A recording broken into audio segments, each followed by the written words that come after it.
Hare Krishna, everyone. Welcome back to the live studios here in Wisteria Cottage, or college, because there's a lots of transcendental knowledge being taught here lately. We're just outside of Folkestone, between Folkestone and Canterbury in Kent, UK. And we have a room full of Hungarian refugees who were seeking the shelter of the Srimad-Bhagavatam. And we are happy to. We're not like normal countries, don't want refugees. We want them. And we welcome everybody all over the world, in cyberspace and wherever you are. Welcome again to the daily readings of Srila Prabhupada's books. And I want you to know that it's spreading, because one of my readings was just put on the ISKCON Communications Journal, that's newsletter that's regularly read by devotees all over the world. And there's kind of like a campaign going on all over the world to promote Srila Prabhupada, reading of Prabhupada's books, and I'm right in the thick of it. And in that way, all of you are too. So please, sharing means caring, caring means sharing. So share this nectarian opportunity to hear Srila Prabhupada's books every day or regularly at your leisure, and join the revolution, the revival of the taste for reading Srila Prabhupada's books. I just received a daily Tamal Krishna Maharaj saying, and it's got a nice picture of him, and it says, anyone who does not have a taste for reading Srila Prabhupada's books is not healthy. So, we're in the parampara. Let's go. Before we start, we're going to read the beautiful prayer by Srila Sanatana Goswami. I vowed to read this every day before I read Srimad-Bhagavatam, and it's very useful, it's very informative and deep, and we can meditate on these prayers. If you want to know where to find these prayers, they are in a BBT publication, Sri Krishna Lila Stava, which was translated and commented upon by Gopi Paranarana Prabhu, and yours truly assisted Jayadvaita Maharaj in editing this book, Sri Krishna Lila Stava. And these glorifications of the Bhagavatam form the 107th obeisance that Sanatana Goswami was planning to make to the Vrindavan pastimes of Krishna. He planned to make 108 obeisances to the Vrindavan pastimes of Krishna, and beginning with his birth and ending with the killing of Kamsa. And this is text 412 to 416 of that literature, in case you want to get it and follow along, or get it for your own transcendental pleasure. So, Srimad-Bhagavata Mahima Stotram by Srila Sanatana Goswami, and it goes like this. Sarva Shastrabdi Piyusha Sarva Vedaika Satpala Sarva Siddhanta Ratnadya Sarva Lokaika Drikprada. O nectar from the ocean of all scriptures, singular fruit of all the Vedas, rich mine of the precious gems of all conclusive truths, you are the only giver of sight to all the worlds. Sarva Bhagavata Prana Srimad Bhagavata Prabho Kalidwandoditaditya Sri Krishna Parivartita. O life air of all the Supreme Lord's devotees, O Master Srimad Bhagavatam, you are the sun risen in the darkness of Kali. You are the exact image of Sri Krishna. Paramananda Pataya Prema Varshakshadayate Sarvada Sivasevyaya Sri Krishnaya Namostume. I bow down to you, who are supremely blissful to read. Your every syllable pours down a flood of prema. You can always be served by everyone. You are Sri Krishna himself. Madeka Bando Matsangin, Madguru Mad Mahadana, Mad Nistadaka Mad Bhagya, Mad Ananda Namostute. My only friend, my constant companion, my spiritual master, my great wealth, my savior, my good fortune, my source of ecstasy, I bow down to you.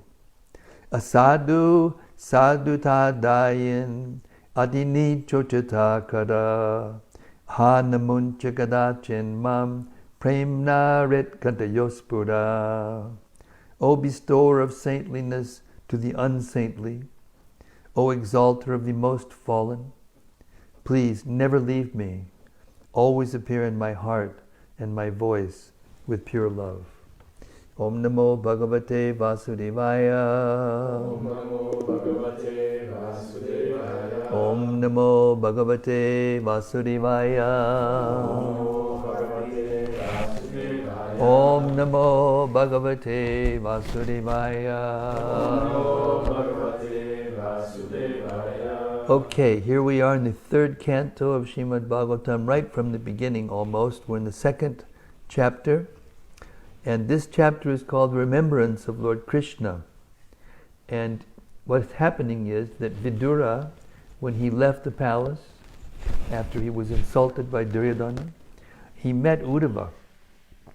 And in that meeting, Vidura asked Uddhava about his relatives, the Yadus, and how they were doing. And Uddhava knew that Krishna had left, because Uddhava was present when Krishna decided to go back to the spiritual world.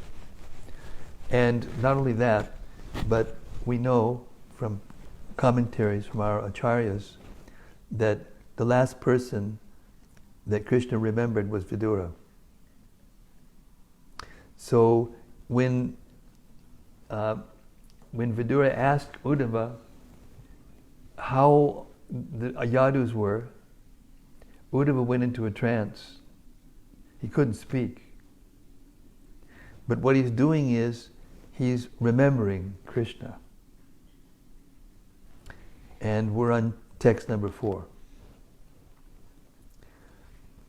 For a moment, he remained dead silent, and his body did not move.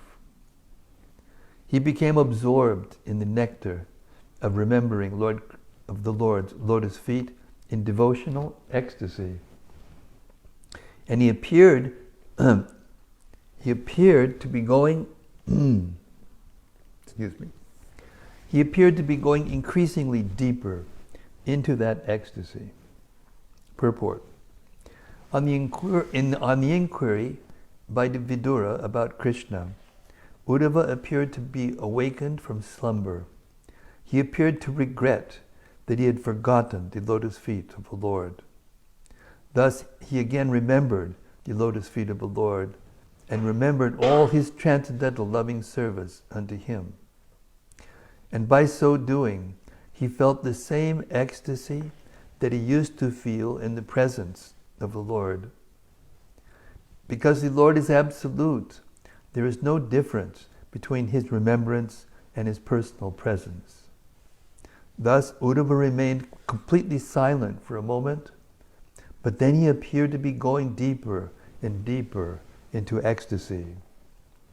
Feelings of ecstasy are displayed by highly advanced devotees of the Lord. There are 8 kinds of transcendental changes in the body: tears, shivering of the body, perspiration, restlessness, throbbing, choking of the throat, and so on. And all were manifested by Uddhava in the presence of Vidura. Text 5. It was so observed by Vidura that Uddhava had all the transcendental bodily changes due to total ecstasy, and he was trying to wipe away tears of separation from his eyes. Thus Vidura could understand that Uddhava had completely assimilated extensive love for the Lord. Purport. The symptoms of the highest order of devotional life were observed by Vidura, an experienced devotee of the Lord, and he confirmed Uddhava's perfectional stage of love of Godhead. Ecstatic bodily changes are manifested from the spiritual plane and are not artificial expressions developed by practice. There are 3 different stages of development in devotional service. The first stage is that of following the regulated principles prescribed in the codes of devotional service. The second stage is that of assimilation and realization of the steady condition of devotional service. And the last stage is that of ecstasy, symptomized by transcendental bodily expression. The 9 different modes of devotional service, such as hearing, chanting, and remembering, are the beginning of the process. By regular hearing of the glories and pastimes of the Lord, the impurities in the student's heart begin to be washed off. The more one is cleansed of impurities, the more one becomes fixed in devotional service.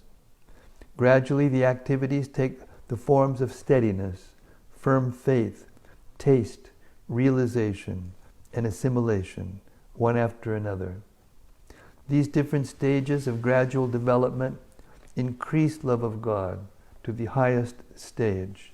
And in the highest stage, there are still more symptoms, such as affection, anger, and attachment, gradually rising in exceptional cases to the Mahabhav stage, which is generally not possible for living entities. All these were manifested by Lord Sri Chaitanya Mahaprabhu, the personification of love of God. In the Bhakti Rasamrita Sindhu by Srila Rupa Goswami, the chief disciple of Lord Sri Chaitanya Mahaprabhu, these transcendental symptoms displayed by pure devotees like Uddhava are systematically described. We have written a summary study of the Bhakti Rasamrita Sindhu entitled The Nectar of Devotion, and one may consult this book for more detailed information on the science of devotional service. Text 6. The great devotee Uddhava soon came back from the abode of the Lord to the human plane, and wiping his eyes, he awakened his reminiscence of the past and spoke to Vidura in a pleasing mood. Purport. When Uddhava was fully absorbed in the transcendental ecstasy of love of God, he actually forgot all about the external world. The pure devotee lives constantly in the abode of the Supreme Lord, even in the present body, which apparently belongs to this world. The pure devotee is not exactly on the bodily plane, since he is absorbed in the transcendental thought of the Supreme. When Uddhava wanted to speak to Vidura, he came down from the abode of the Lord. Dwarka, to the material plane of human beings. Even though a pure devotee is present on this mortal planet, he is here in relation to the Lord for engagement in transcendental loving service, and not for any material cause. A living entity can live either on the material plane or in the transcendental abode of the Lord, in accordance with his existential condition. The conditional changes of a living entity are explained in the Chaitanya Charitamrita, in the instructions given by Srila Rupa Goswami by Lord Sri Chaitanya. The living entities all over the universes are enjoying the effects of the respective fruitive results of their own work, life after life. Out of all of them, some may be influenced by the association of pure devotees, and thus get the chance to execute devotional service by attainment of taste. This taste is the seed of devotional service. and one who is fortunate enough to have received such a seed is advised to sow it in the core of his heart. As one cultivates the seed by pouring water to fructify it, the seed of devotional service sown in the heart of the devotee may be cultured by pouring water in the form of hearing and chanting of the holy name and pastimes of the Lord. The creeper of devotional service, so nourished, gradually grows, and the devotee, acting as a gardener, goes on pouring the water of constant hearing and chanting. The creeper of devotional service gradually grows so high that it passes through the entire material universe and enters into the spiritual sky, growing still higher and higher until it reaches the planet Goloka Vrindavan. The devotee gardener is in touch with the abode of the Lord even from the material plane by dint of performing devotional service to the Lord simply by hearing and chanting. I'll read this again. The devotee gardener is in touch with the abode of the Lord even from the material plane by dint of performing devotional service to the Lord simply by hearing and chanting. As a creeper takes shelter of another stronger tree, similarly, the creeper of devotional service, nourished by the devotee, takes shelter of the lotus feet of the Lord and thus becomes fixed. When the creeper is fixed, then the fruit of the creeper comes into existence, and the gardener who nourished it is able to enjoy this fruit of love, and his life becomes successful. That Uddhava attained this stage is evident from his dealings. He could simultaneously reach the supreme planet and still appear in this world. Text 7. Sri Uddhava said, "My dear Vidura, the sun of the world, Lord Krishna, has set, and our house has now been swallowed by the great snake of time. What can I say to you about our welfare?" Purport. The disappearance of the Krishna's sun may be explained as follows. According to the commentary of Srila Vishwanath Chakravarti Thakur, Vidura was struck with sorrow when he got the hint of the annihilation of the great Yadu dynasty, as well as of his own family, the Kuru dynasty. Uddhava could understand the grief of Vidura, and therefore he first of all wanted to sympathize with him by saying that after the sunset, everyone is in darkness. Since the entire world was merged in the darkness of grief, neither Vidura nor Uddhava nor anyone else could be happy. Uddhava was as much aggrieved as Vidura, and there was nothing further to be said about their welfare. The comparison of Krishna to the sun is very appropriate. As soon as the sun sets, darkness automatically appears. But the darkness experienced by the common man does not affect the sun itself, either at the time of sunrise or of sunset. Lord Krishna's appearance and disappearance are exactly like that of the sun. He appears and disappears in innumerable universes, and as long as he is present in a particular universe, there is all transcendental light in that universe. But the universe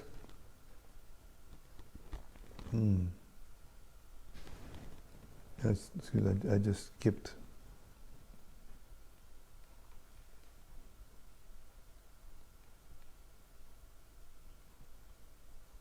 As soon as the sun sets, darkness automatically appears.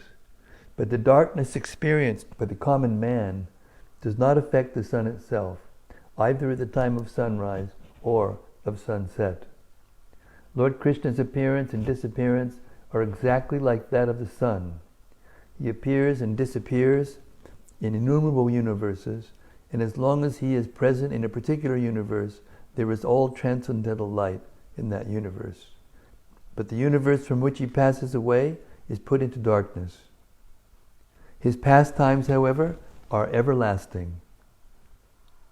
The Lord is always present in some universe, just as the sun is present in either the eastern or the western hemisphere.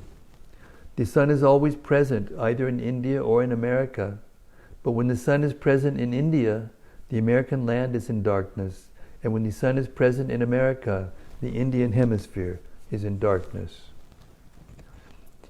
As the sun appears in the morning and gradually rises to the meridian, and then again sets in one hemisphere, while simultaneously rising in the other, as so Lord Krishna's disappearance in one universe and the beginning of his different pastimes in another takes place simultaneously. As soon as one pastime is finished here, it is manifested in another universe. And thus his Nitya Leela, or eternal pastimes, are going on without ending. As the sunrise takes place once in 24 hours, similarly, the pastimes Lord Krishna take place in a universe once in the daytime of Brahma, the account of which is given in the Bhagavad Gita as 4,320,000,000 solar years. But wherever the Lord is present, all his different pastimes, as described in the revealed scriptures, take place at regular intervals. As at sunset, the snakes become powerful, thieves are encouraged, ghosts become active, the lotus becomes disfigured, and the Chakravarti laments. So with the disappearance of Lord Krishna, the atheists feel enlivened, and the devotees become sorry. Text 8. This universe with all its planets is most unfortunate, and even more unfortunate are the members of the Yadu dynasty, because they could not identify Lord Hari as the personality of Godhead any more than the fish could identify the moon. Purport. Uddhava lamented for the unfortunate persons of the world who could not recognize Lord Sri Krishna in spite of seeing all his transcendental godly qualities. From the very beginning of his appearance within the prison bars of King Kamsa up to his Maushala Leela, although he exhibited his potencies as the personality of Godhead in the 6 opulences of wealth, strength, fame, beauty, knowledge, and renunciation, the foolish persons of the world could not understand that he was the Supreme Lord. Foolish persons might have thought him an extraordinary historic figure because they had no intimate touch with the Lord, but more unfortunate were the family members of the Lord, the members of the Yadu dynasty, who were always in company with the Lord, but were unable to recognize him as the Supreme Personality of Godhead. Uddhava lamented his own misfortune also because he knew Krishna to be the Supreme Personality of Godhead. He could not Uddhava lamented his own misfortune also because, although he knew Krishna to be the Supreme Personality of Godhead, he could not properly use the opportunity to render devotional service to the Lord. He regretted everyone's misfortune, including his own. The pure devotee of the Lord thinks himself most unfortunate. That is due to excessive love for the Lord, and is one of the transcendental perceptions of viraha, the suffering of separation. It is learned from the revealed scriptures that the moon was born from the milk ocean. There is a milk ocean in the upper planets, and there Lord Vishnu, who controls the heart of every living being as Paramatma, the Supersoul, resides as the Chirodakashayi Vishnu. Those who do not believe in the existence of the ocean of milk because they have experience of only the saltwater ocean should know that the world is also called Go, which means cow. The urine of a cow is salty, and according to Ayurvedic medicine, the cow's urine is very effective in treating patients with suffering from liver trouble. Such patients may not have the experience of cow's milk, because milk is never given to liver patients. But the liver patient may know that the cow has milk also, although he has never tasted it. Similarly, men who have experience only of this tiny planet where the saltwater ocean exists may take information from the revealed scriptures that there is also an ocean of milk, although we have never seen it. From this ocean of milk, the moon is born. But the fish in the milk ocean could not recognize that the moon was not another fish and was different from them.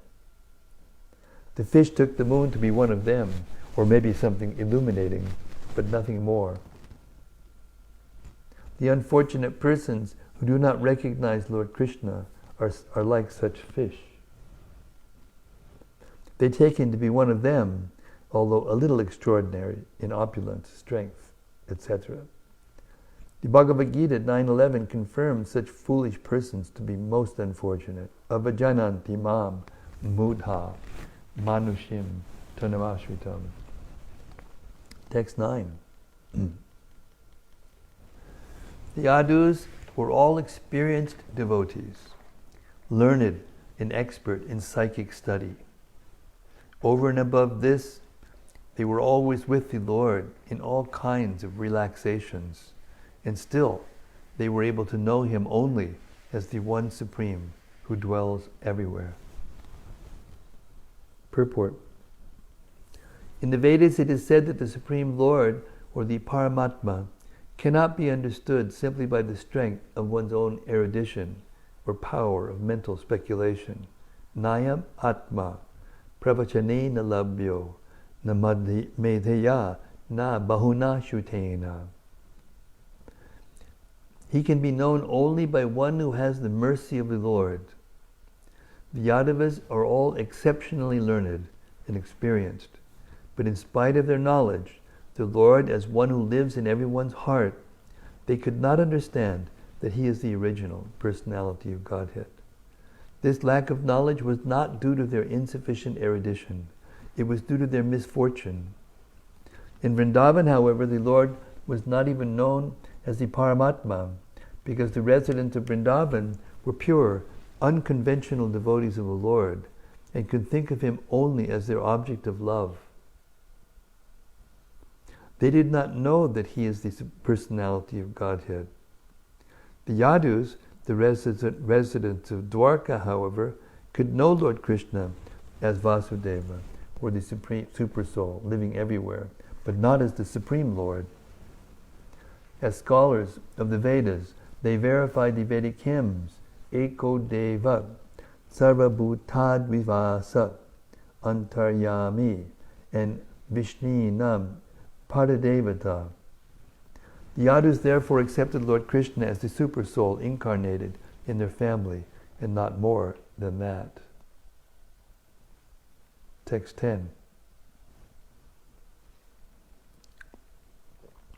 Under no circumstance can the words of persons bewildered by the illusory energy of the Lord deviate the intelligence of those who are completely surrendered souls. I'll repeat that. Under no circumstances can the words of persons bewildered by the illusory energy of the Lord deviate the intelligence of those who are completely surrendered souls. Purport. Lord Sri Krishna is the Supreme Personality of Godhead according to all the evidences of the Vedas. He is accepted by all acharyas, including Shripad Shankaracharya. But when he was present in the world, different classes of men accepted him differently, and therefore their calculations of the Lord were also different. Generally, persons who had faith in the revealed scriptures accepted the Lord as he is, and all of them merged into great bereavement when the Lord disappeared from the world. In the first canto, we have already discussed the lamentation of Arjuna and Yudhishthira, to whom the disappearance of Lord Krishna was almost intolerable up to the end of their lives. The Yadavas were only partially cognizant of the Lord, but they are also glorious because they have the opportunity to associate with the Lord, who acted as the head of their family, and they also rendered the Lord intimate service. The Yadavas and other devotees of the Lord are different from those who wrongly calculated him to be an ordinary human personality. Such persons are certainly bewildered by the illusory energy. They are hellish and are envious of the Supreme Lord. The illusory energy acts very powerfully on them because in spite of their elevated mundane education, such persons are faithless and are infected by the mentality of atheism. They are always very eager to establish that Lord Krishna was an ordinary man who was killed by a hunter due to many impious acts in plotting to kill the sons of Dhritarashtra and Jarasandha, the demoniac kings of the earth. Such persons have no faith in the statement of the Bhagavad Gita that the Lord is unaffected by the reactions of work, namam, karmani limpanti. According to the atheistic point of view, Lord Krishna's family, the Yadu dynasty, was vanquished due to being cursed by the Brahmanas for the sins committed by Krishna in killing the sons of Dhritarashtra, and so on. All these blasphemies do not touch the heart of the devotees of the Lord, because they know perfectly well what is what. Their intelligence regarding the Lord is never disturbed, but those who are disturbed by the statements of the Asuras are also condemned. That is what Uddhava meant in this verse. Text 11. Lord Sri Krishna, who manifested his eternal form before the vision of all on the earth, performed his disappearance by removing his form from the sight of those who were unable to see him as he is, due to not executing required penance. Purport. In this verse, the word avitripta drisham is most significant. The conditioned souls in the material world are all trying to satisfy their senses in various ways, but they have failed to do so because it is impossible to be satisfied by such efforts. The example of the fish on land is very appropriate. If one takes a fish from the water and puts it on the land, it cannot be made happy by any amount of offered pleasure.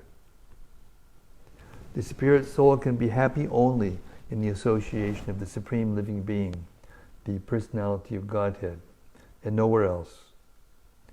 The Lord, by his unlimited, causeless mercy, has innumerable Vaikuntha planets in the Brahmajyoti sphere of the spiritual world, and in that transcendental world,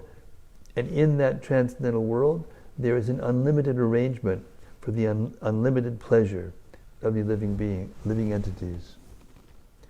The Lord himself comes to display his transcendental pastimes, typically represented at Vrindavan, Mathura, and Dwaraka.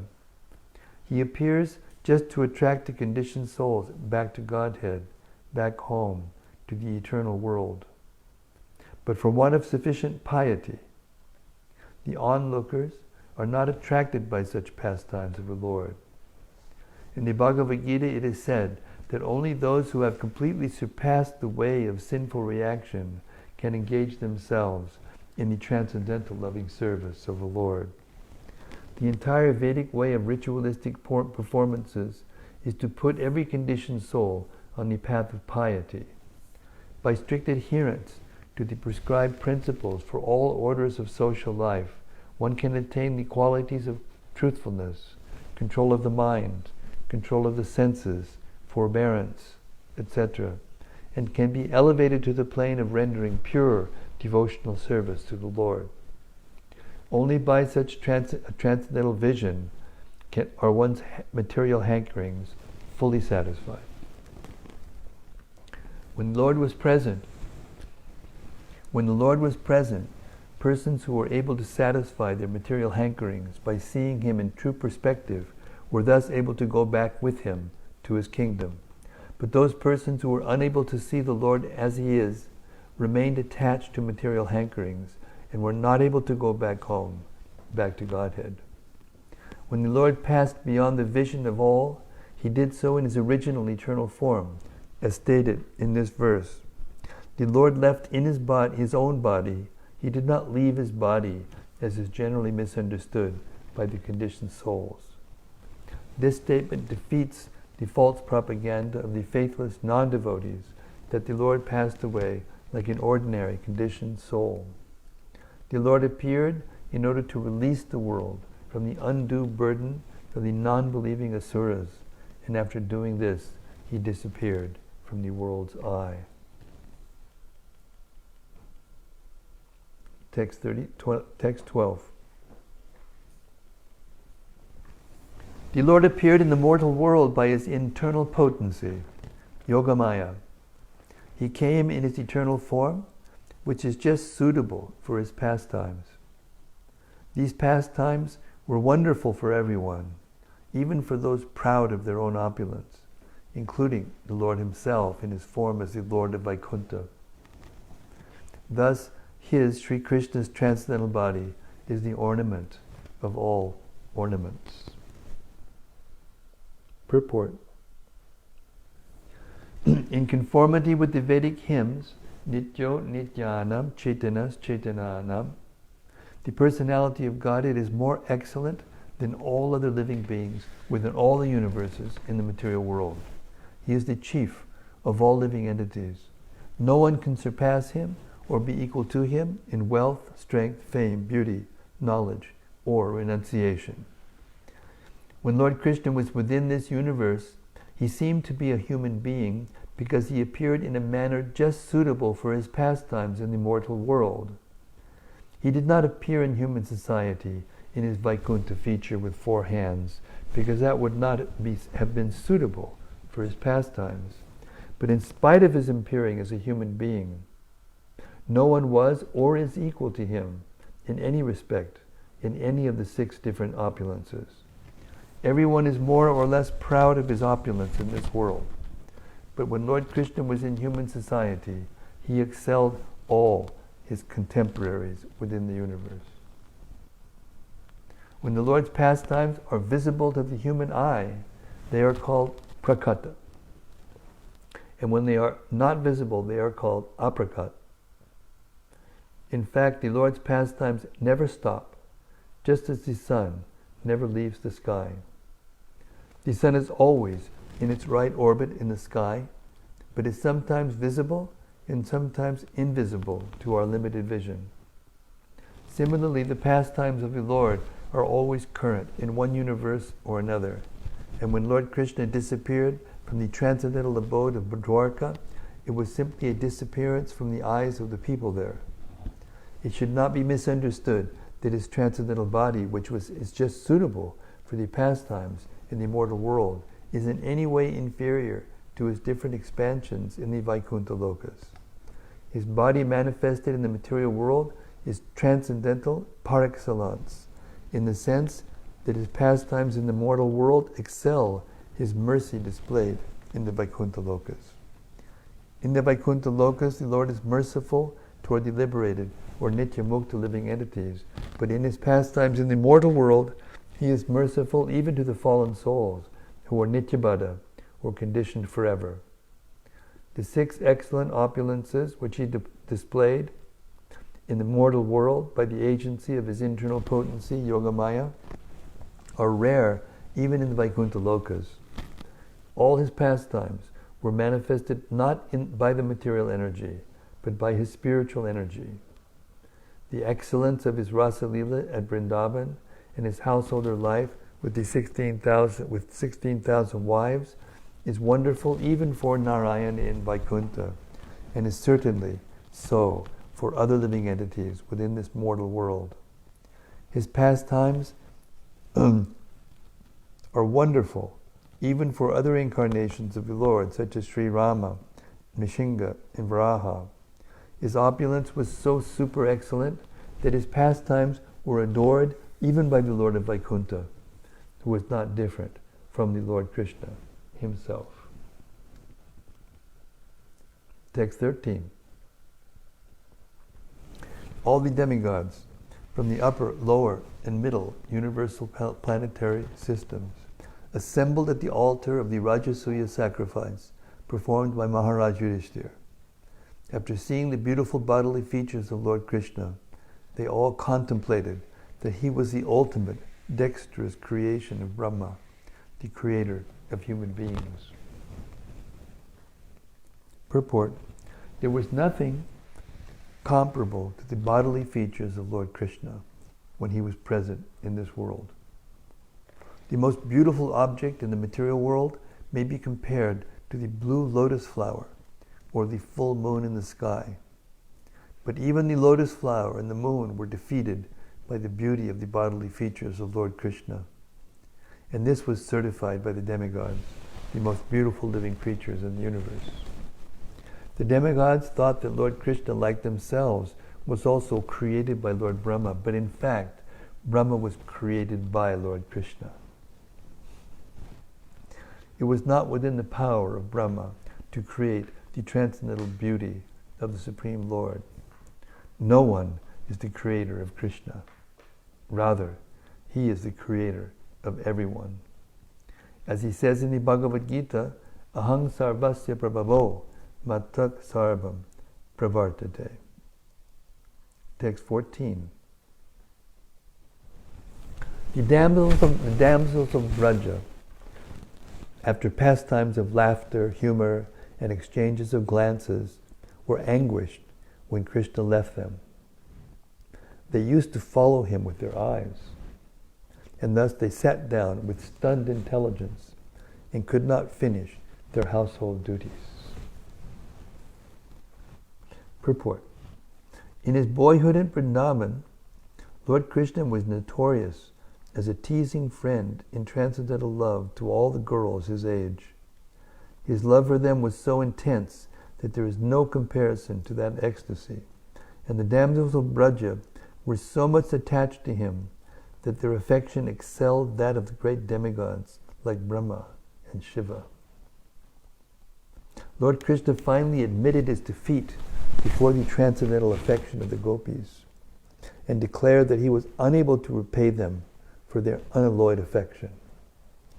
Although the gopis were seemingly anguished by the Lord's teasing behavior, when Krishna would leave them, they could not tolerate the separation and used to follow him with their eyes and minds. They were so stunned by the situation that they could not finish their household duties. No one could excel him, even in the dealings of love exchanged between boys and girls. It is said in the revealed scriptures that Lord Krishna personally never goes beyond the boundary of Vrindavan. He remains there eternally because of the transcendental love of the inhabitants. Thus, even though he is not visible at present, he is not away from Vrindavan for a moment. Text 15. The personality of Godhead, the all-compassionate controller of both the spiritual and material creations, is unborn. But when there is friction between his peaceful devotees and persons who are in the material modes of nature, he takes birth, just like fire, accompanied by his plenary portions, controlling the Mahatattva. Purport: the devotees of the Lord are by nature peaceful, because they have no material hankering. A liberated soul has no hankering, and therefore he has no lamentation. One who wants to possess also laments when he loses his possession. Devotees have no hankerings for material possessions, and no hankering for spiritual salvation. They are situated in the transcendental loving service of the Lord as a matter of duty, and they do not mind where they are or how they have to act. Karmis, jnanis, and yogis all hanker to possess some material or spiritual assets. Karmis want material possessions, jnanis and yogis want spiritual possessions, but devotees do not want any material or spiritual assets.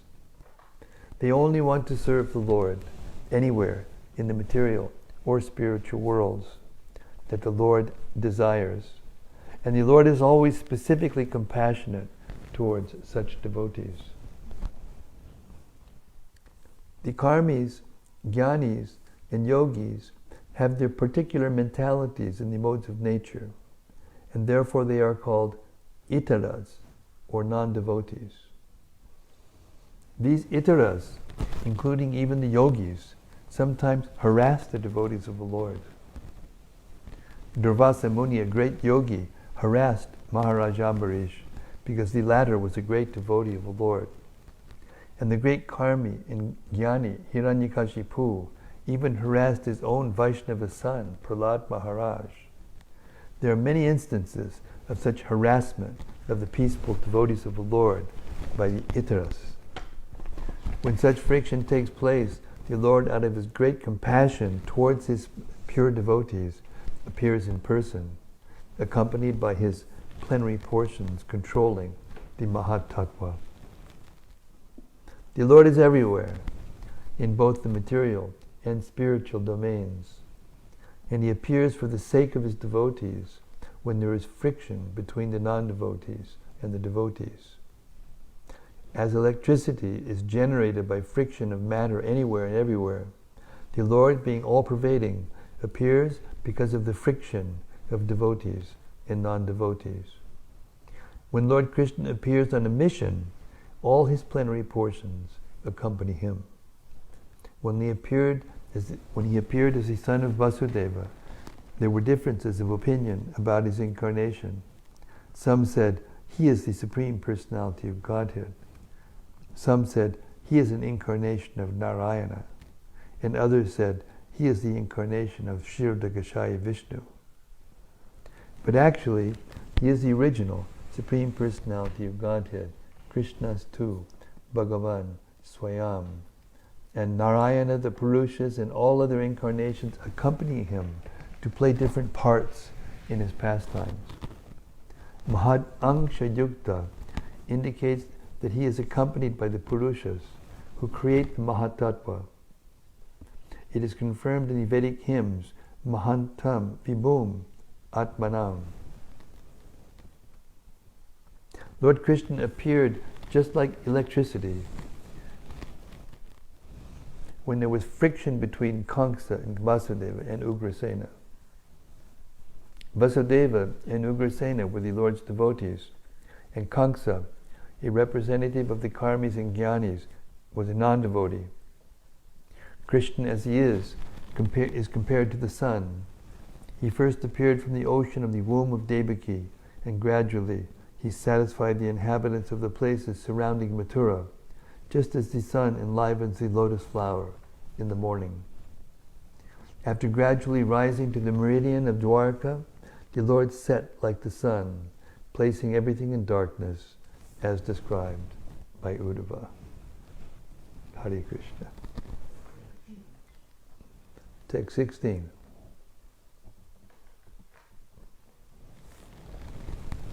I think we'll stop there. 7:38. We can have reflections. And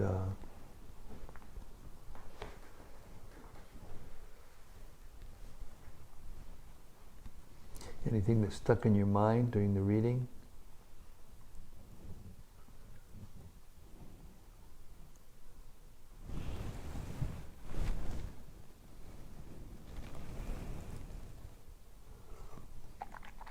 May I have a question? Please. At the beginning of the 6th verse, this is Brajaloka asking a question. One of the Hungarian refugees. I hope no Hungarians are here and thinking that they're running away. They're not. They're just. Go ahead. Sorry. So we read about that when someone is Read about how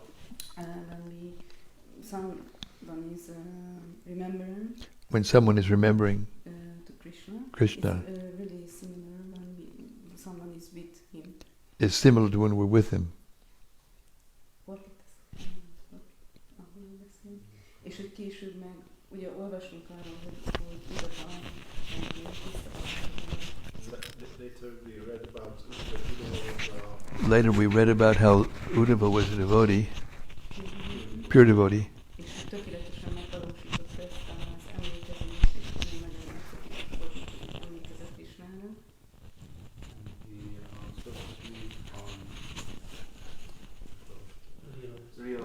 And he perfectly realized the remembrance of Krishna. És hogy ilyen extatikus volt. And he was in ecstasy. And he was in ecstasy. És hogy később mégis ugye arról olvasunk, hogy nagyon szomorú volt, hogy eltávozott Krishna.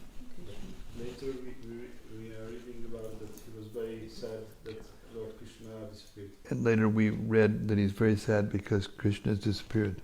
És hogy nem teljesen értem, vagy hogy igazából miért volt szomorú, mert hogy ő egy tiszta bakta volt, és igazából ahogy emlékezett, ő vele volt. And I don't really understand that why was he sad, because he was a pure devotee, he was with him. Because Lord Uddhava is not an ordinary pure devotee. You're thinking he's like us. And therefore you're thinking like that. He's not like us. You remember it said that when he came back from the spiritual world to talk to Vidura. So what appears to be sadness or feeling of separation in him is not sadness. It's transcendental ecstasy, and it is meant to instruct everyone in the material world how to remember Krishna in separation. He's never separated from Krishna. He's an eternal associate of Krishna. So when Krishna comes into the material world, he agrees to appear to be in time and space. He's never in time and space. So therefore, there's never, and the pure devotee is also never in time and space. Therefore, there's never really any separation. But there is appearance of separation in order to show the world how to love Krishna.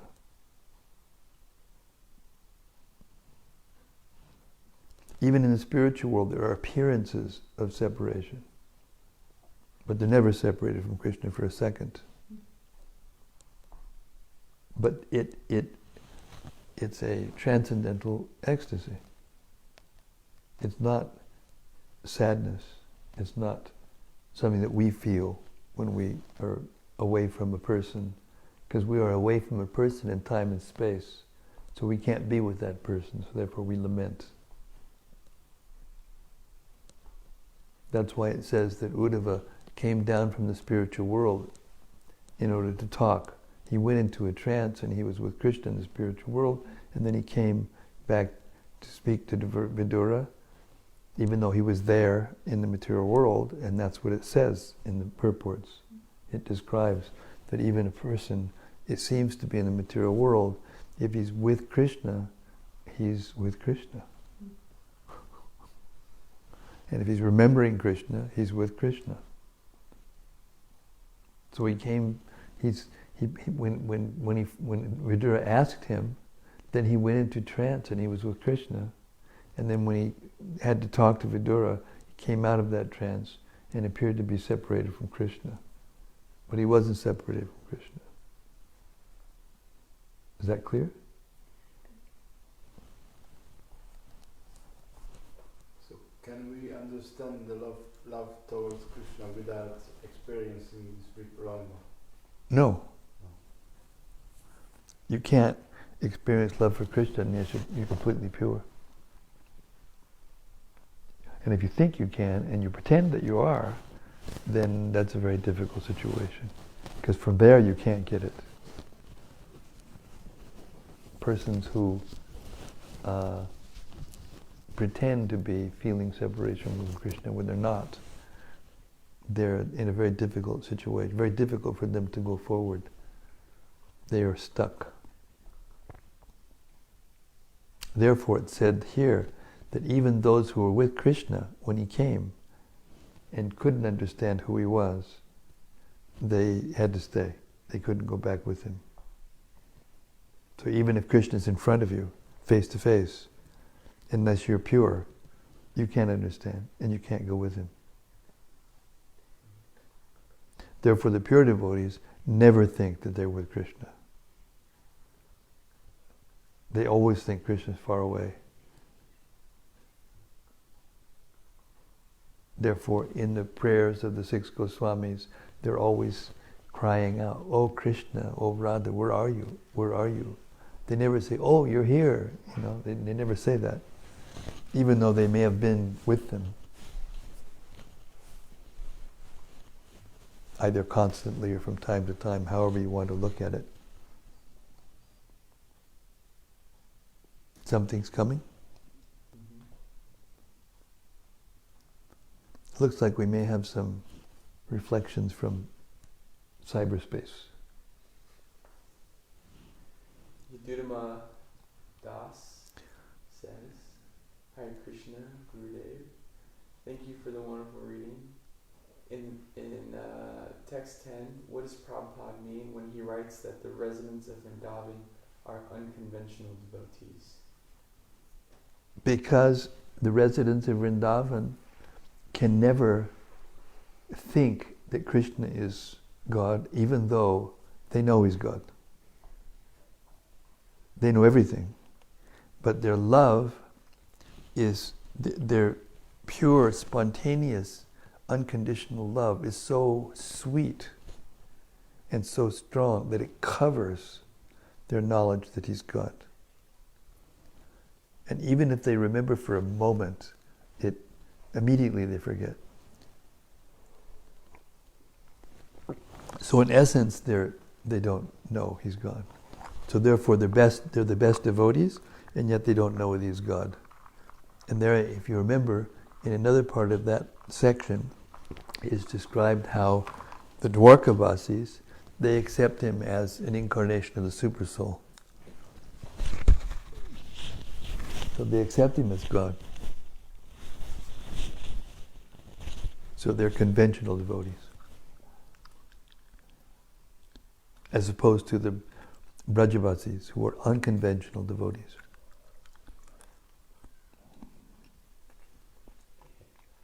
Vati Manjari writes, Hare Krishna, dear Guru Maharaj, please accept my humble obeisances. Tonight I heard that some persons could not realize that Krishna was the Supreme Lord because of their misfortune. I also heard that one can cultivate one's good fortune by perfectly following the rules and regulations of the Varnashram Dharma perfectly. That made me reflect upon my own position in regards to... Well, it wasn't exactly Varnashram rules. That's true also. But what it means is that devotional life is progressive, and following the rules of devotional service or the rules of Varnashram is external, but it actually purifies. It makes one's pious. And you can't understand Krishna unless you're pious. And then Prabhupada quoted, Yesham twantagatam papam jananam punya karmanam. Unless one is pious in this life and from previous life and are finished with anything in the material world, then they can't perform devotional service, dridavrataha, with fixed determination, with firm determination. She also says... It also, and another point on that issue is that if you notice, when he analyzed the 3 phases of devotional service, it was sadhana bhakti, which means devotional service and practice, and then bhava bhakti, and then prema bhakti. He used different words, but that's what it meant. And what that means is that it's not that sadhana bhakti or vaidhi bhakti, performing the rules and regulations, don't lead you.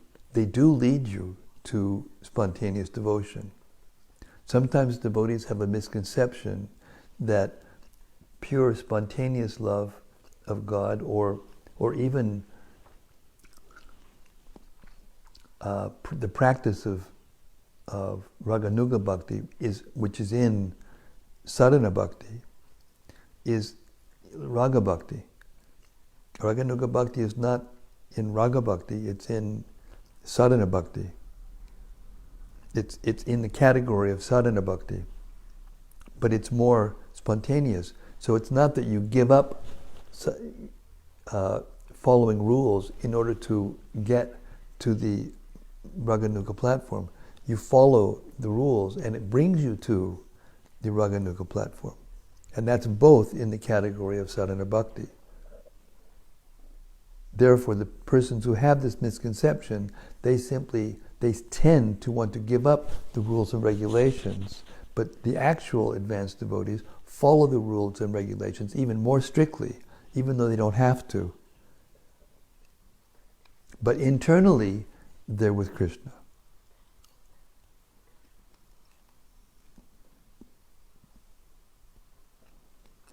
Therefore, Krishna says in the Bhagavad Gita that the performance of sacrifice and austerity and penance are never to be given up.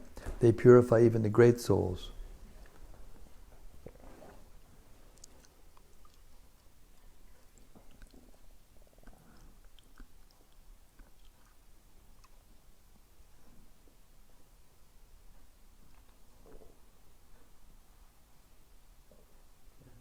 Question. Anything else out there in cyberspace? Technology is wonderful, huh? Isn't it?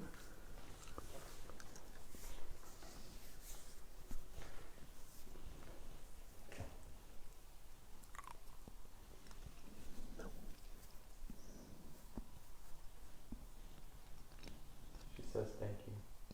Hare Krishna, thank you for these wonderful questions. Thank all of you for these wonderful questions, because what do I know? That your questions are stimulating my intelligence so that I can say something.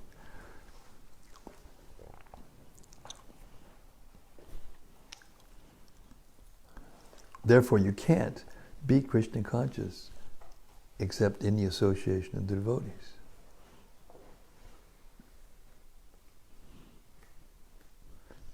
If you try to be Krishna conscious outside the association of devotees, you're living in a hallucination. She also says here, how concerned should devotees be about which varna or ashram we should be in regards to being able to cultivate our good fortune?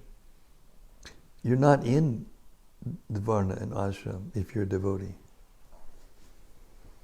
Devotional service is above the varna and ashram. You should never think that a devotee is a brahmana devotee or a shudra devotee or a vaishya devotee or a brahmachari devotee.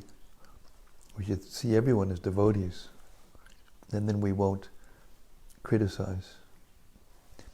But we also, in order to organize ourselves, we may act in that role, but we should not see the devotee as a shudra or a brahmana or like that.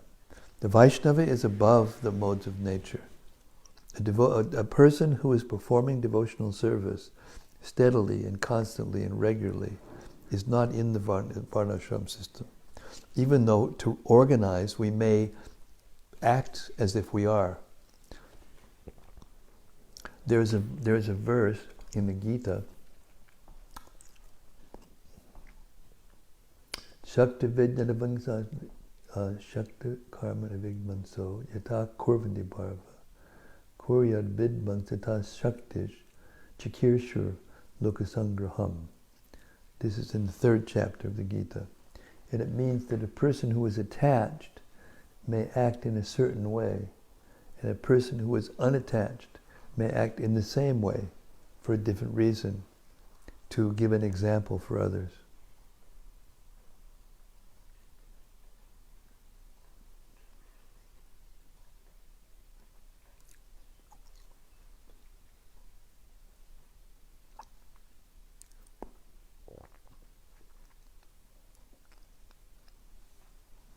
If we can accept this first, and then try to follow it, then we will stop criticizing one another.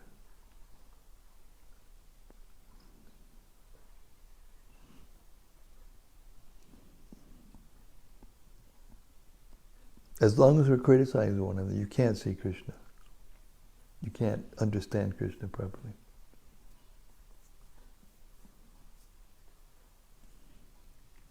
You know, those persons, I mean, I've been living in Govardhan for a long time, and I see so many ex-ISKCON devotees going out to Radhakund.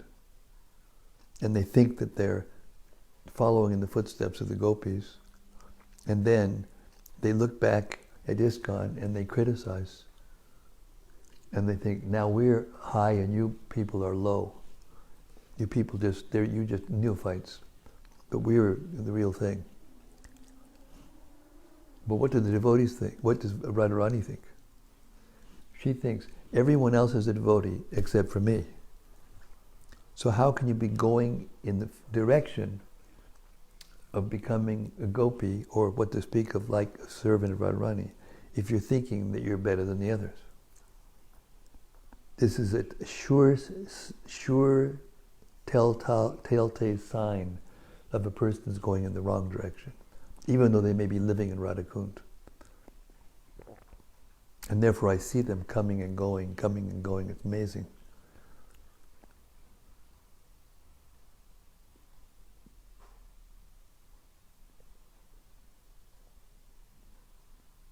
You know, they read the Nectar of Instruction, Upadeshamrita, Rupa Goswami, and they see the last verse or two verses, and they want to go jump in Radhakund and stay there forever. You know, and they say, when you point out, no, Prabhupada said here, this is the goal. I'm doing the goal. What are you doing? But they don't realize there's, 10 verses leading up to that, or 8, 9, or 10 verses leading up to that verse, and you have to have assimilated each one of them along the way. And one of them is, you're not even inclined to find a fault in anyone. And you're thinking that you're higher than us? That means you're in deep, dark delusion.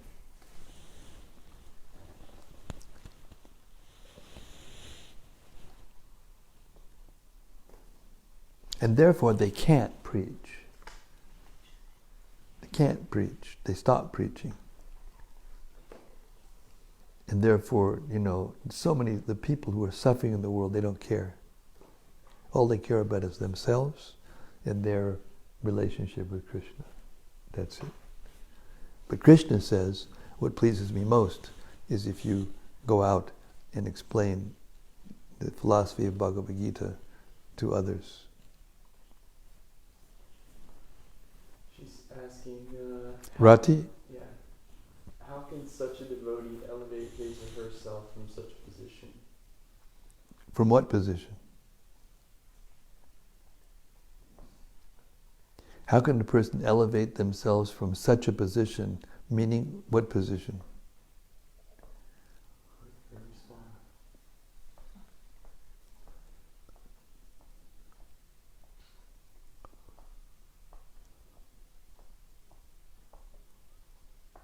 You mean a person who's at Radhakund and who is thinking they're in Radhakund but they're not eligible? Yeah, that you just described. They can't. They fall down. You can't enter Radhakund unless you're ready. You can go there and you can bathe and you can appreciate, but if you try to stay there and then if you start thinking that you're superior to other Vaishnavas, there's nowhere to go in that way except down. Or if they associate with pure devotees and realize and become humble in association of other humble devotees, then they can come out. It's possible. But it's very rare. Because usually, I'm not saying this is in every case, but usually they have already offended other devotees before they go there. Prabhupada said directly, don't try to go to Radhakund and live in Radhakund. Bhaktisiddhanta said, I'll stay in Govardhan and look up to the residents of Radhakund and go and visit and then come back. Even though his father had a house there. And he would go and stay there for some time, but he would never live there permanently.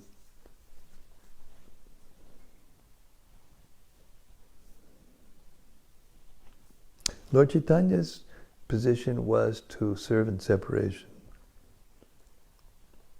You know, it's safe. It's the safest position to serve in separation, not to just sit there and feel separation, but to serve in separation. Radhi says, is this then another snare of Maya, Pastista? Yes, Pratishta. Pratishta.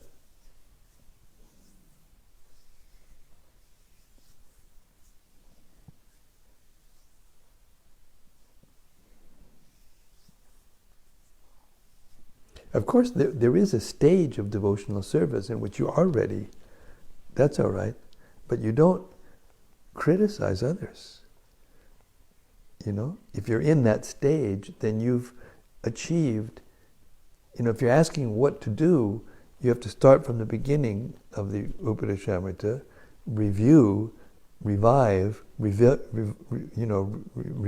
or revision, and keep checking yourself and seeing, do you have control of your senses and your mind? I mean, I can't tell you how many devotees I've seen who get involved with the Radha Kundvasis and end up getting pregnant, or getting others pregnant, and it's going on. Not everyone, but regularly. It regularly goes on. They even think that's prema. That's what prema is.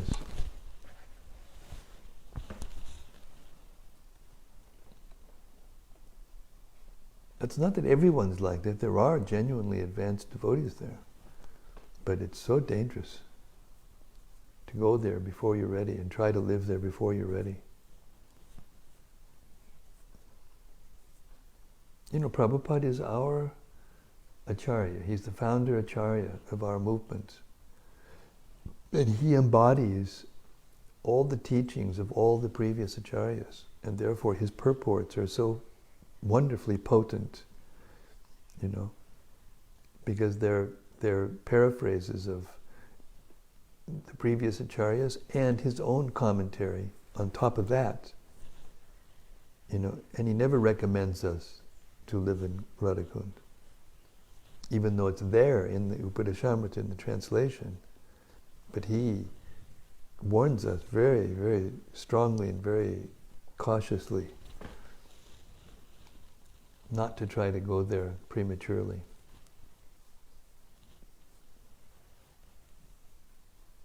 And one of the characteristics of those who live in Radhakund is they're not interested in reading books.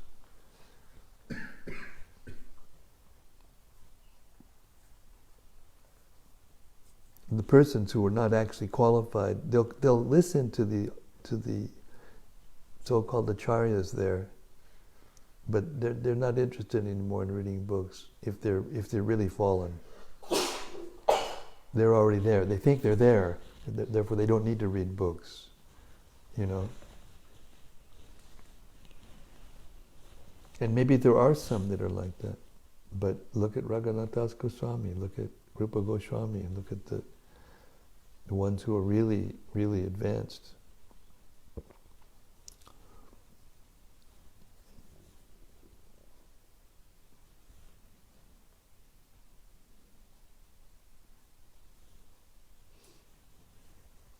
And they recommend that even if you can't live in Vrindavan, you should live physically, you should live in Vrindavan in your mind. Some are living in Radhakund, and they're in their mind or somewhere else. They're doing all kinds of things.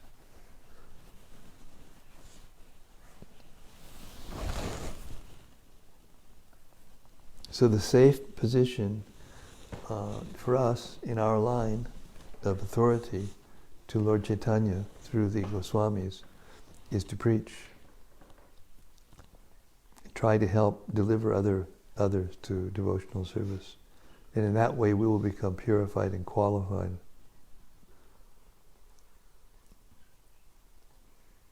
But The Goswamis, why did they go to Vrindavan? Because Lord Chaitanya sent them. Because Lord Chaitanya told them to go there.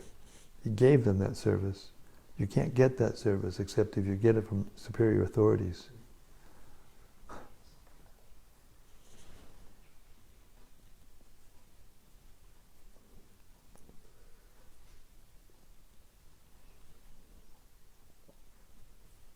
So it's especially offensive if you become a devotee by, surrendering to a spiritual master in ISKCON, and then give up that and go to Radha Kund and think that you have some higher authority. That's especially offensive, actually.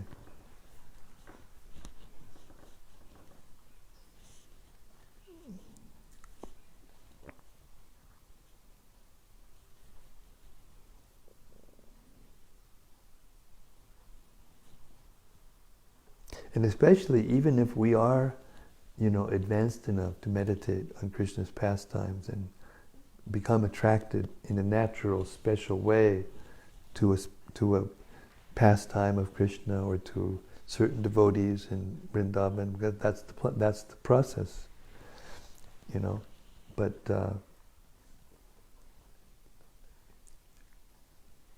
that has to be done under guidance. It can't be done just from the mind. You can't just think your way into becoming a gopi.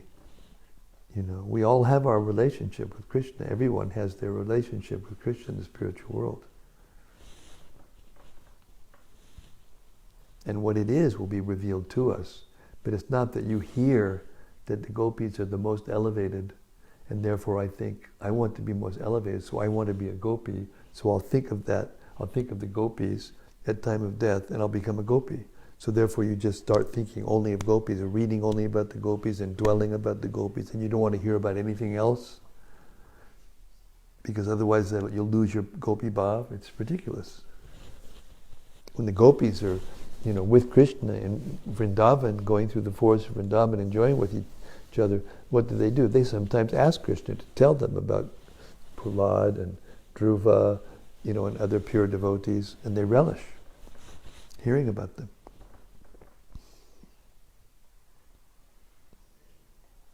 Radharani goes to serve Durvasa Muni. He's a yogi. So it's like, these are all pitfalls, Prabhupada called them, pitfalls, impediments.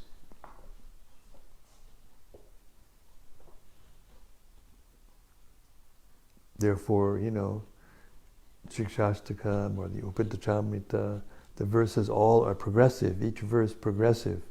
Unless you become more tolerant than a tree and more humble than a blade of grass and offer all respect to others, even if they don't respect you, unless you come there, you can't chant Hare Krishna continuously. You can't move on to the next verse, which describes that you become free from the tendency, even the tendency to criticize others. Unless you're free from that criticism, who can say that they never criticize others?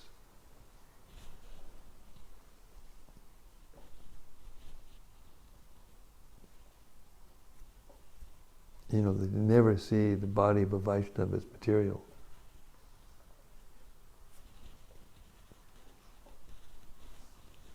So as long as we're within the modes of nature, we must follow the rules and regulations of sadhana bhakti, Vaidhi bhakti, very strictly, and not deviate.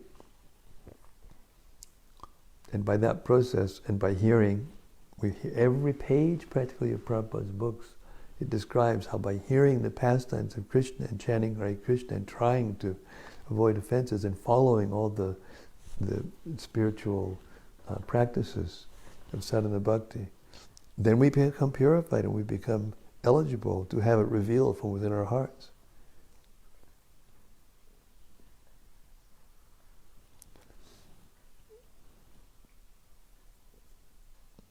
This is the process, to hear in the association of the devotees, the pastimes of Krishna, the Srimad-Bhagavatam.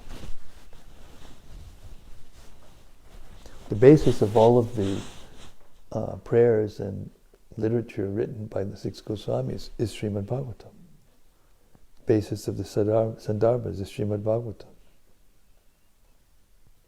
So now Prabhupada has given us the Srimad-Bhagavatam, translated by him, commented upon by him, or his strict followers, 11th and 12th cantos. Anybody who actually reads the 11th canto, Bhagavatam, the Uddhava Gita, as it's translated and commented upon by, Gopi Paranandan Prabhu and Riddhananda Maharaj, and edited by Dravid, it's elevated. It's ecstatic. But if you're looking for fault, then you won't be able to hear it.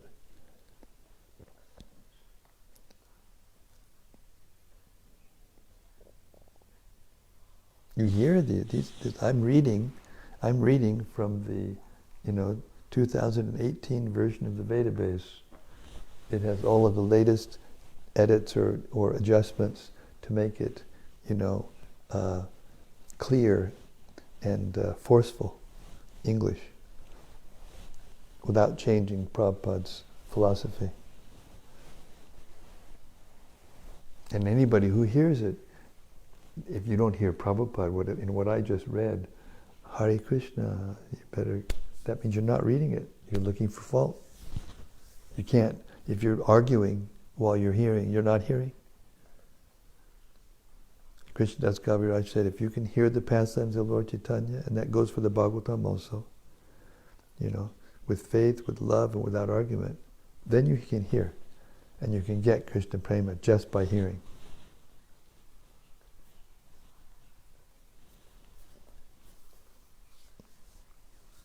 So by inoffensive hearing, by submissive oral reception, you get Krishna consciousness. And there's no other way to get Krishna consciousness. We're hearing from the likes of Lord Brahma and Narada Muni and Vyasadeva and Shukadeva Goswami. Whew, these are, this is Vijnana. This is not Jnana. This is Vijnana. These are persons who actually are there, So in one way, is Bhagavatam more important for us than Chaitanya Charitamrita? The basis of Chaitanya Charitamrita is Bhagavatam. But it's coming through Lord Chaitanya. So you can't really say that the Bhagavatam is more important than Chaitanya Charitamrita either. It's like in the verses themselves of Chaitanya Charitamrita, it says that if you worship Radha and Krishna, but don't worship the Panchatattva or Lord Chaitanya, then you're an atheist. And if you worship Lord Chaitanya and don't worship Radha Krishna, you're also an atheist. So you have to worship, you have to go through Lord Chaitanya. You have to go through your Acharya. And then you have to go, and that's passed up through the 6 Goswamis to Lord Chaitanya, and then on to Krishna, Radha and Krishna.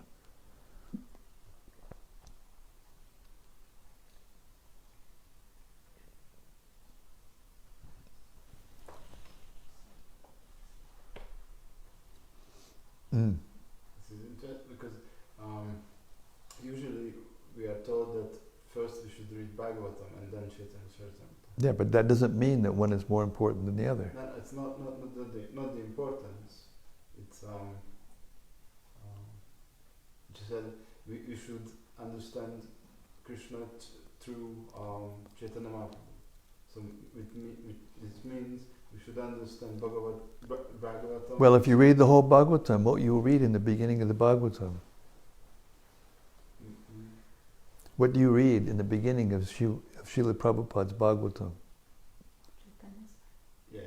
The pastimes of Lord Chaitanya. And he'll explain to you how Lord Chaitanya came to preach the Srimad Bhagavatam. And therefore, in that way, through Srila Prabhupada's consciousness, you get it through Lord Chaitanya, even though you're reading the Bhagavatam. Then you go on to Chaitanya Charitamrita. And in the Chaitanya Charitamrita, there are verses from Bhagavatam. There are verses from Bhagavad Gita. There are verses from Upanishads. There are verses from the Rasa Shastra, from the Puranas. They're all there in the verses themselves. But they put it all together. So therefore Lord Chaitanya said, and then Krishna said, I mean, Prabhupada said that therefore the Chaitanya Charitamrita is the perfect scripture. Therefore he stopped the Bhagavatam to finish the Chaitanya Charitamrita.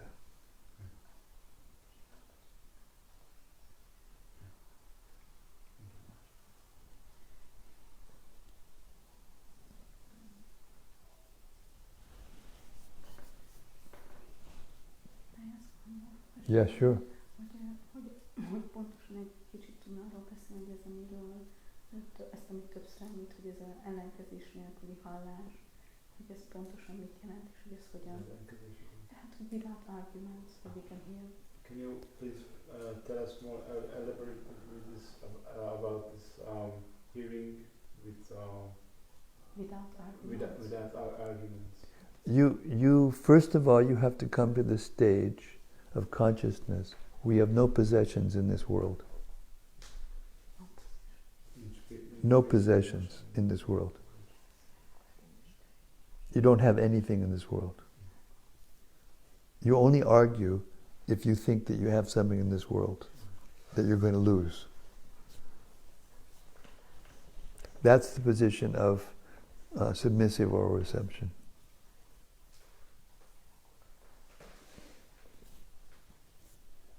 What does it mean to argue? It means you have got a better idea, or you have doubts, you have questions, you're arguing. So how can you hear completely, attentively, with rapt attention? Sometimes to have doubt is also a good thing, no? In the beginning, the doubt will prevent you from going astray and going to the wrong place, to the wrong person, to the wrong philosophy. But when you come to the actual source of knowledge, then the doubt is destructive. If something comes in front of you, someone with intelligence, they exhibit their intelligence by doubting.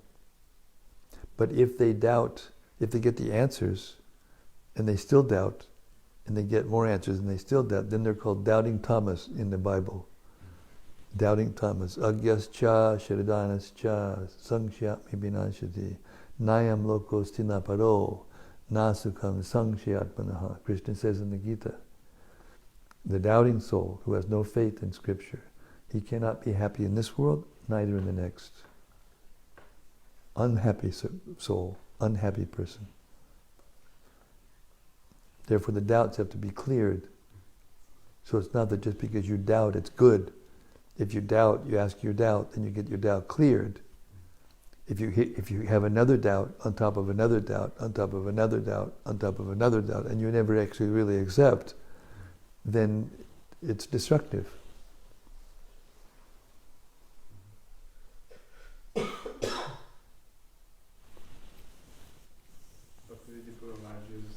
Two terms, doubt and misgiving. Doubt is when we don't understand something, and misgiving when we don't want to understand something. Either way. So he says doubt is good, but misgiving is never good. No. Doubt is good until you come to the proper source. Yeah. Misgiving means you don't accept it.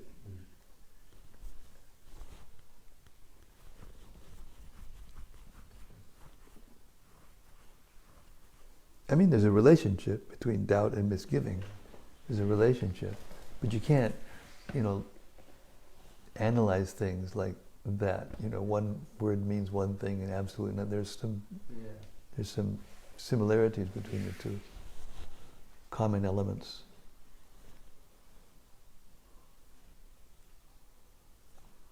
But, submissive oral reception means you accept what you hear. If you have faith, if you hear with faith, then you accept. Nahi jnanena sadrisham pavitram iha vidyate. There's nothing so pure as transcendental knowledge. And one who is enjoying, who is performing devotional service will enjoy that purity in due course of time.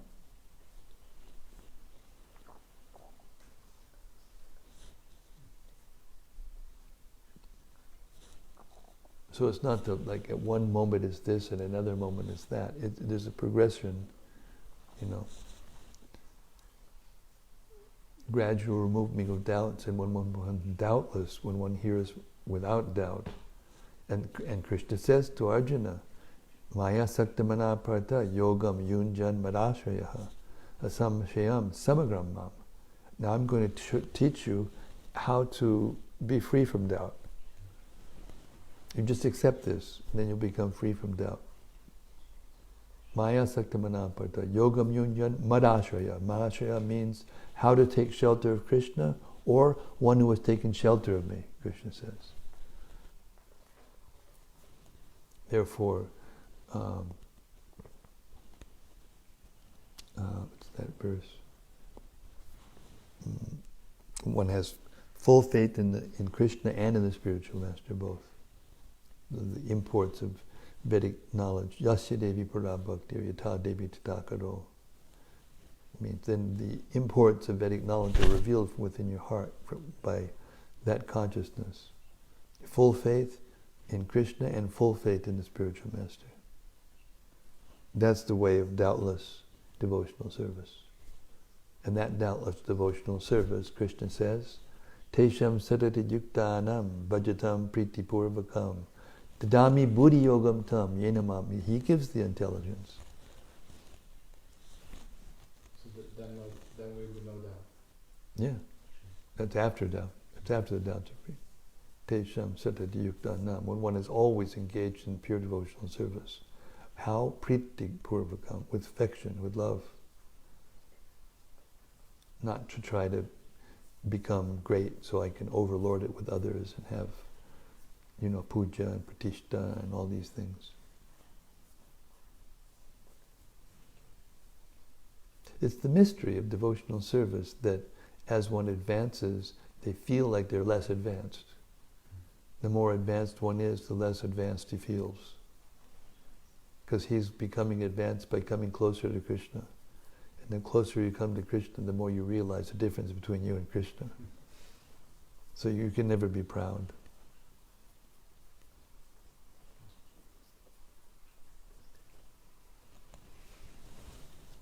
Okay, my gosh, it's 20 minutes after 8. We're going to stop here. Thank you very much for your lovely questions tonight. They were beautiful, and the reflections were beautiful. And Srimad-Bhagavatam ki jai.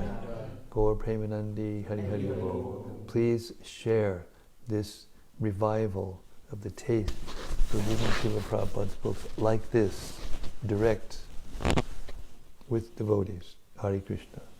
Hare